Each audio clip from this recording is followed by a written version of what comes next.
فيلمنا بيبدأ بلاري وهو في برنامج تلفزيون، وهو بيعمل إعلان عن منتج شركته الجديد.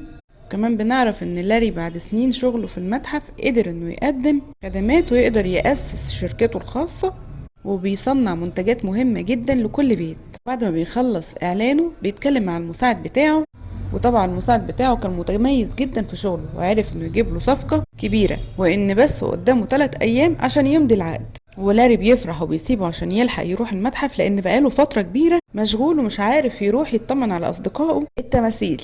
لكنه بيلاقي مدير المتحف وبيبلغه إن الإدارة قررت إنها تستغنى عن المنحوتات والتماثيل الأثرية اللي بتتعرض في المتحف، وقرروا يجيبوا أجهزة عرض وأجهزة تليجرام، حاجة كده شغل فاخر من الآخر.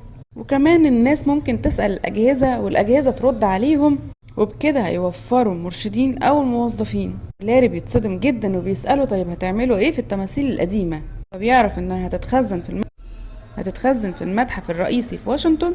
طبعا لما بيسمع كده بيزعل جدا، وفضل موجود في المتحف بعد ما قفل لحد ما ميعاد صحيان التماثيل جه، واتكلم معاهم ووعدهم انه هيتصرف. بس يا خسارة ما بيلحقش يعمل حاجة، لان تاني يوم تيجي العربية اللي هتنقلهم على المخزن. بيروح لاري للبيت وبيعرف ابنه اللي بيحصل. بعدها بيجي مكالمة للاري من الكاوبوي بيقول له الحقنا يا كبير، احنا اتحط علينا وفي واحد هنا بيبهدلنا والخط بيتقفل.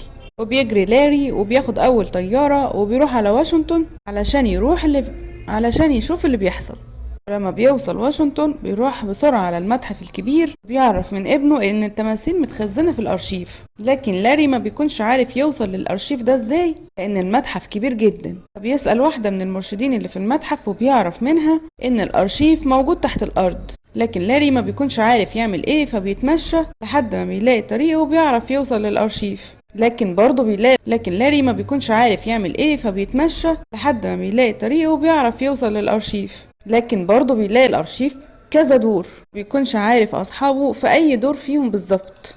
فبيلاقي يافطة مكتوب عليها منطقة محظورة وبوابة ما بتتفتحش الا بتصريح. بيكمل مشي لحد ما بيوصل لبوابة حجرية، فبيكون اسمها بوابة الظلام لفرعون مصري كامن رع.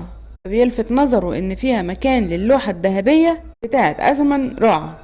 دي نفس اللوحة بتاعة الجزء الأول اللي فات، واللوحة دي هي اللي مسؤولة عن صحيان التماثيل اللي في المتحف. وكمان نصيحة مني تدخلوا تشوفوا الجزء الأول على القناة لأنه جامد، خسارة يعني يفوتكم. وقبل ما لاري يلمس البوابة بيلاقي حارس دخل عليه وبيقوله إن ما ينفعش يلمس حاجة معروضة. لكن لاري عرف يغفله وسرق منه التصريح بتاعه، وبيعدي بيه من البوابات لحد ما بيوصل لمكان المخزن. وفضل يدور في كل صناديق، ولاري بيلاقي تماثيل لشخصيات كتير جدا، وكمان بيلاقي مجموعة لتماثيل فرعونية واقفة رافعة السلاح قدام الكونتينر اللي محبوس فيه أصحاب لاري، وبيكون معاهم اللوحة الذهبية. والحراس دول حاولوا ياخدوها منهم، ولولا ان الشمس طلعت ورجعوا تماثيل تاني كانوا اخدوها منهم. وبياخد لاري اللوحة من القرد، وساعتها تكون الشمس غربت وبتصحى التماثيل. وبيلاقي لاري في وشه كامن راع، بياخد منه اللوحة وبيقوله انها من حقه، لانها مفتاح لبوابة الظلام اللي هي البوابة الحجرية اللي شفناها من شوية، وانه ناوي يفتح البوابة دي علشان يطلع منها جيشه العظيم اللي ناوي يحتل بيه الكون. ويعرفنا انه هو الاخ الكبير لاشمون رع الفرعون بتاع الجزء الاول. لكن علشان هو كان الصغير وكان دلوعة ابوه وامه، فاللوحة كانت معاه. ولاري بيخاف من كلامه وبيحاول كده في صنعة لطافة انه ياخد اللوحة ويقول له بلا بوابة بلا بتاع. اخوه كان بيدور على سلاح جبار اسمه مكعب روبي، وان من بختك الحلو ان السلاح ده موجود هنا في المخزن. علشان هو طماع بيروح مع لاري علشان يجيب له السلاح ده، لكن لاري بيطلع ناصح وبيعمل فيه مقلب.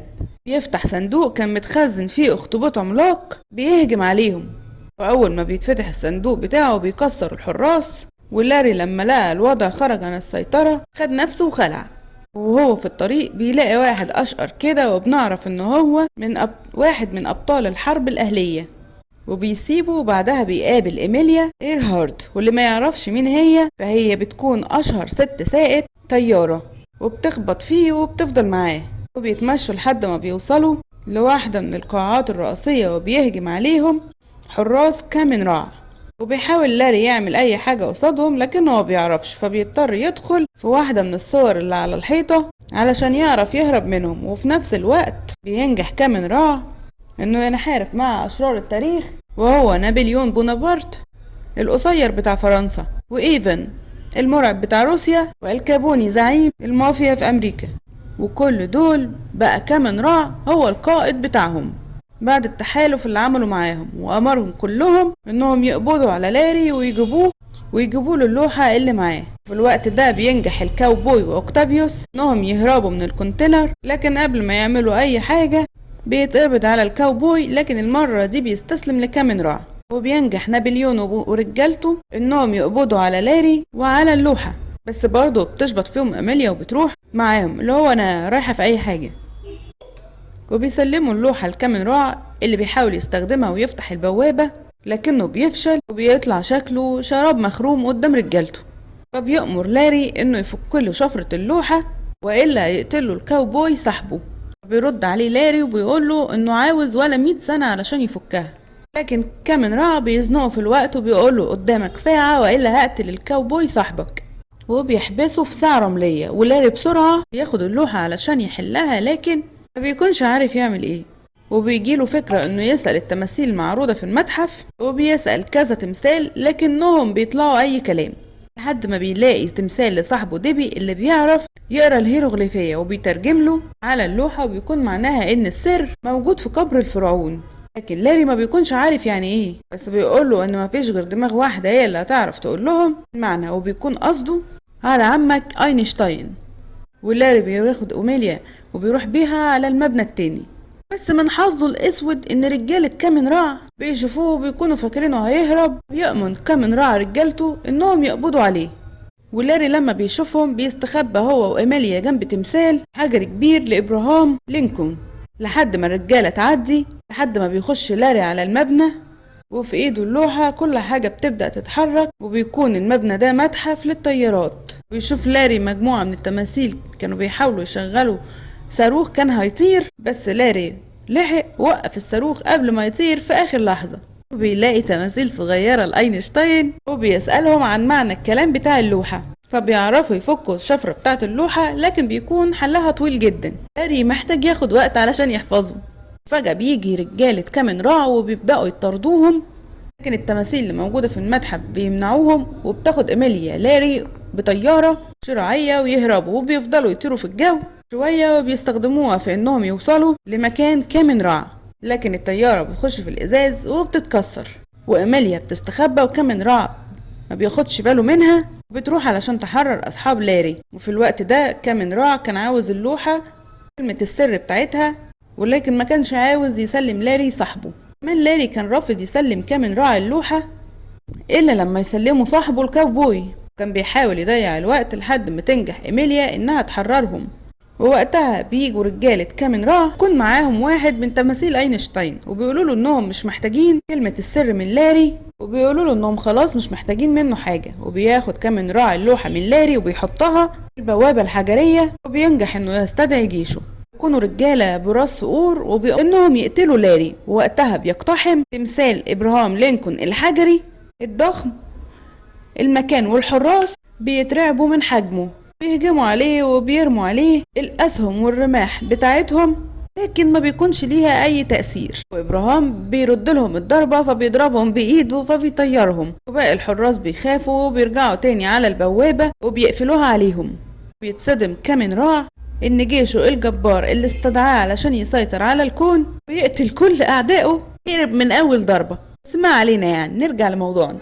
المهم ان كامن رع بيأمر رجالته اللي لسه معاه انهم يهجموا على لاري ويقتلوه. وقتها بتيجي إيميليا ومعاها كل اصحاب لاري اللي كانوا في الصندوق وبيدافعوا عنه، وبتبدأ المعركة. وبيدخل معاهم الاخطبوط العملاق اللي لاري فتح له الصندوق، وبيشاور لاري لإيميليا علشان تاخد اللوحة من البوابة، وبيتفق معاها على خطة هنعرفها بعدين. بيهجم لاري على كامن رع، لكن كامن رع بيستخدم سيف، ولاري ما بيلاقيش قدامه غير كشاف النور اللي معاه، وبينجح انه يضرب كامن رع وبيقربه من البوابة. وساعتها بيدي الاشارة لإيميليا انها تفتح البوابة، واللاري بيزق كامن رع على البوابة فبتسحبه جواها، والكل بيفرح. وقبل ما لاري بيمشي بيخرج الأخطبوط بره في البحيرة اللي قدام المتحف، وبيأكد عليه إنه لازم يرجع تاني قبل شروق الشمس، وبيطلب من إيميليا إنها توصله هو وأصحابه على متحف التاريخ الطبيعي من تاني. وبتلحق إيميليا توصلهم وبترجع تاني على واشنطن قبل شروق الشمس.